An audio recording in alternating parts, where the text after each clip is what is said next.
मार्ग सत्याचा मिळाला, रात्र पौर्णिमेची होती, निर्वाण झाले गौतम, ती रात्र पौर्णिमेचीच होती.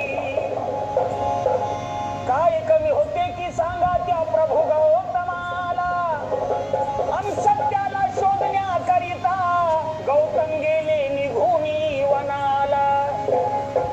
ज्यावेळेस भगवान गौतम बुद्ध आपल्या राजमाला ग्रहत्या करून निघून जातात, 7 वर्षाच्या नंतर आपल्या भिक्खू संघासहित कपिलवस्तू या नगरीमध्ये येतात. भगवान बुद्ध आपल्या अंगावरचे वरदान हातामध्ये भिक्षे पात्र घेऊन आपल्या राजमाला समोर उभा टाकून पत्नीला माई म्हणून भिक्षा मागतात. तेव्हा राजा सुयोधन त्या सिद्धार्थाला म्हणतात, सिद्धार्था, या अशा अवस्थेमध्ये लोक जर तुला पाहतील तर वेडा झाला म्हणतील, कारण आपण क्षत्रिय आहात, हे आपला धर्म भिक्षा मागायचा नव्हे, हे राजवैभव तुझी वाट पाहते. तेव्हा ह्या राजमालामध्ये म्हणून राजा सुयोधन त्या सिद्धार्थाला कशा प्रकारे म्हणत आहे गीतामधून ऐका.